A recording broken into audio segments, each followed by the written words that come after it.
Miren esta oración que dejó completamente enfurecido al mismo diablo. Are you praying? I should know. Hold on first. I'm in trouble and I can't do this alone. Amazing. I love it. I love it. I love this. I really think he's still big. Now that I'm unworthy father. Do you honestly think that he will help you after what you just did? You are tainted goods. You're not even worth his effort anymore. Even if he did help you, do you think I will ever leave you alone? Ever? There is nothing that I won't do to you. No temptation, no low that you won't sink to. I know you, Kevin, and you are nothing. Nothing. I am greater than him. I am certainly greater than you.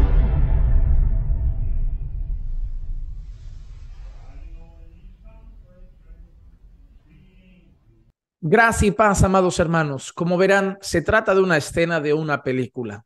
Pero ¿por qué he querido empezar con esa escena? Y lamento que aquellos que quizá no hablan el inglés no pudieran entender realmente cada expresión de la escena.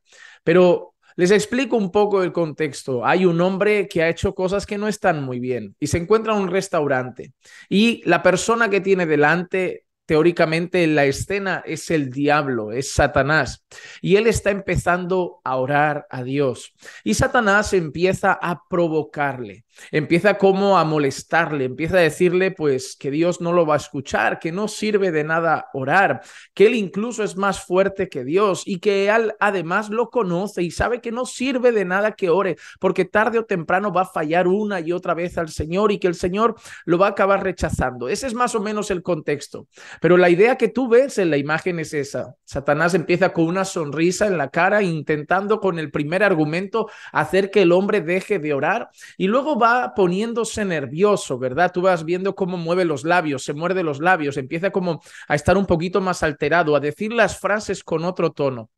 Y empieza a enfurecerse y a enfurecerse y a enfurecerse. Y con cada frase está más enfurecido. Y ese hombre, en vez de ponerse a correr, en vez de salir, en vez de huir, ese hombre sigue con su cabeza agachada en ese restaurante y sigue orando a Dios, orando al Padre, rogando al Señor. Y finalmente, después de un grito de Satanás, ya con todas sus fuerzas gritándole para que acabe de orar, para que deje de orar, para que abandone su oración, él sigue orando y termina su oración diciendo: en el nombre de Jesús, amén. Y cuando levanta su rostro en ese restaurante, después de terminar la oración, ya no estaba ese hombre ahí, ya no estaba el diablo, ya no estaba Satanás.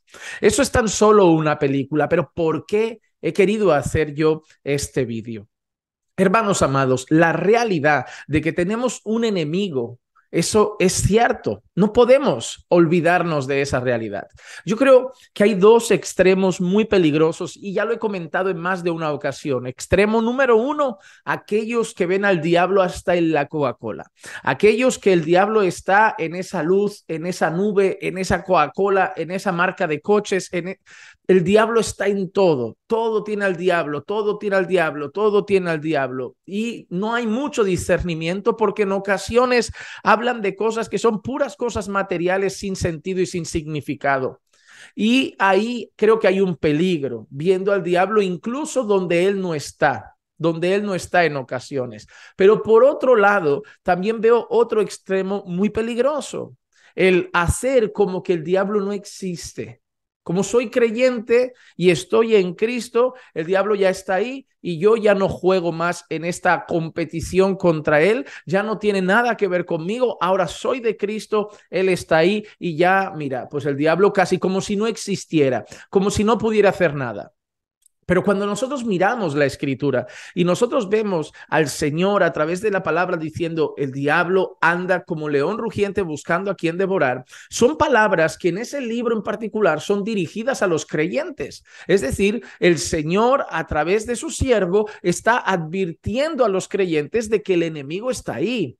Cuando la Biblia establece a través de Pablo que no tenemos lucha contra carne ni sangre, sino contra principados, contra potestades, contra huestes espirituales de maldad en las regiones celestiales, Pablo le está diciendo a los creyentes que ahora que están en Cristo tienen una batalla muy feroz y es la batalla contra el reino de las tinieblas, que es su adversario. Incluso Pablo, hablando a los creyentes con un lenguaje de guerra, les dice que se vistan de toda la armadura de Dios para que puedan resistir firmes contra las insidias del diablo. Así que Pablo vuelve a afirmar que estamos en una guerra, que debemos actuar como soldados, que debemos vestirnos la armadura y que el diablo está ahí con sus insidias. Entonces, el diablo anda como león rugiente buscando a quien devorar. El diablo tiene sus insidias, tiene sus ataques. El diablo está ahí y es nuestro adversario. El creyente tiene tres enemigos. Primero, su propia carne, una batalla feroz que tenemos cada día. Por eso oramos, ayunamos, buscamos la escritura, congregamos, buscamos del Señor, usamos todos los medios de gracia que tenemos, practicamos las disciplinas espirituales para batallar contra la carne. Número dos, el mundo. El mundo nos odia. El mundo nos odia. ¿Por qué? El Señor Jesús mismo dijo que en este mundo tendríamos este tipo de persecuciones, este tipo de tribulaciones, porque a Él también lo odiaron.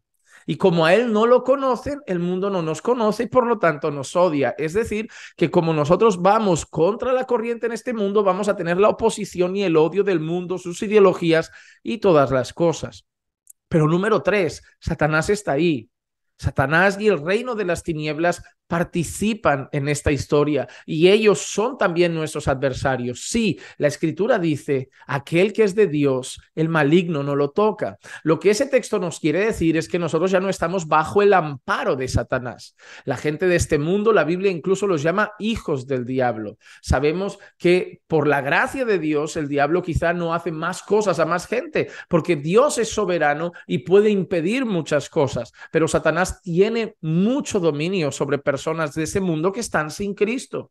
Muchas personas han caído endemoniadas, la influencia del diablo está en muchos lugares, eso es visible, la influencia demoníaca en muchos sitios. Sin embargo, nosotros tenemos una protección. Ahora somos de Dios y el diablo no nos toca. Es decir, el diablo no puede hacer con nosotros lo que él quiera.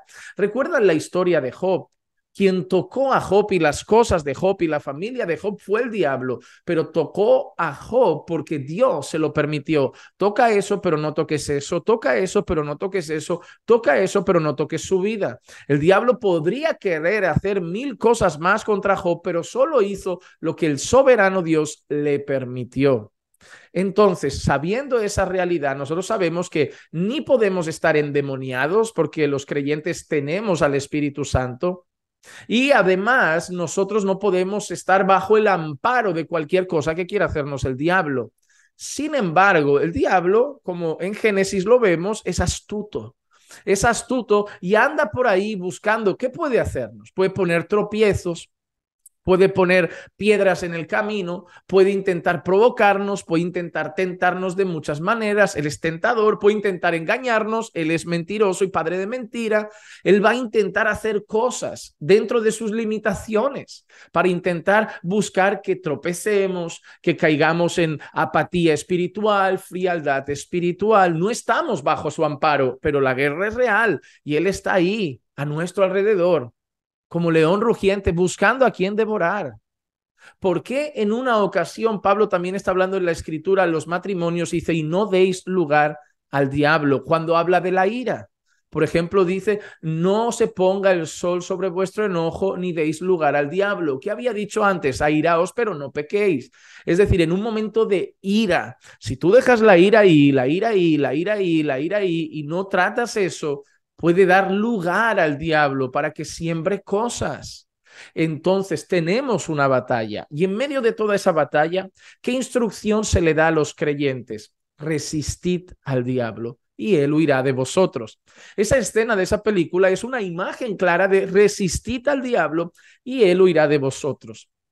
¿Cómo podemos resistir al diablo? Hay varias maneras, pero las dos más evidentes que vemos, por ejemplo, en el relato bíblico, la palabra de Dios. Cuando el diablo tentó a Jesús en el desierto, nosotros vemos que Jesús respondió siempre con las escrituras. Cuando el diablo intentaba tentarlo, torcía la palabra, la quería usar para su propio beneficio, que a través de mentiras y cosas, y quería intentar seducir a Jesús, Jesús respondía constantemente: escrito está, no solo de pan vivirá el hombre, mas sí de toda palabra que sale de la boca de Dios. Escrito está, no tentarás al Señor tu Dios. Escrito está, al Señor tu Dios adorarás y solo a él servirás. Escrito está, escrito está. Y dice el texto que al final el diablo se alejó. Ángeles vinieron y le servían. Por lo tanto, debemos llenarnos de la palabra de Dios para que cuando venga Satanás con sus engaños, nosotros podamos responder: escrito está. Dios no te ama, escrito está, con amor eterno te he amado, por lo tanto te prolongué mi misericordia. Estás solo, Dios no está contigo, escrito está, yo estaré con vosotros todos los días hasta el fin. Odia esto, escrito está, ama a tus enemigos. Mira, esto no lo perdones, es imperdonable, escrito está, perdona hasta 70 veces 7. Cada vez que venga cualquier cosa que no venga de Dios, que pueda venir de nuestra carne o del mismo diablo con sus mentiras, escrito está, escrito está, escrito está. Nosotros no nos vamos a dejar llevar por el corazón y por emociones, nos dejamos llevar por convicciones bíblicas. Y en segundo lugar, y lo que vimos en esa escena para mí es maravilloso, a pesar de que es una película, a mí me puso la piel de gallina: la oración. La oración. Muchas veces sentimos opresión y a mí me ha pasado, yo no sé si a ti te ha pasado, estar en un momento de oración y estar prácticamente como ese hombre de la escena, sentir que Satanás está ahí, y tú clamar y clamar y clamar y clamar y clamar y clamar, y al final el Señor da respaldo a las oraciones de su pueblo. Dios respalda las oraciones de su pueblo. La Biblia dice: el justo clama y Dios oye. Dios es pronto para oír tus oraciones. Entonces, amado hermano, resiste en la oración, batalla en oración, lucha en oración. Cuando vengan esos pensamientos, esas tentaciones, esos momentos de tribulación, no es momento de salir corriendo, no es momento de salir llorando, no es momento de salir huyendo, es momento de resistir. Y resistir como palabra y oración. Espero que este vídeo te aliente, independientemente de la circunstancia que estés pasando, ya sea un mal pensamiento, una tentación. Yo te animo con este vídeo en esta hora a resistir. Resiste a tu carne, resiste al mundo y resiste al diablo. Utiliza la palabra de Dios, créela, ten convicción de lo que está escrito, vive creyendo, afirmándote en la palabra de Dios y ora. Vive doblando tus rodillas en oración, clamando a Dios, y Él será siempre tu pronto socorro. Comparte este vídeo con más personas. Estoy seguro que hay creyentes que hoy necesitan una dosis de ánimo a través de este mensaje, así que compártelo, que llegue a más gente. Y deja un me gusta para seguir apoyando nuestro contenido. Que la gracia y la paz de nuestro Señor Jesucristo sea con todos y cada uno de ustedes siempre. Y recuerden que los amamos en el Señor.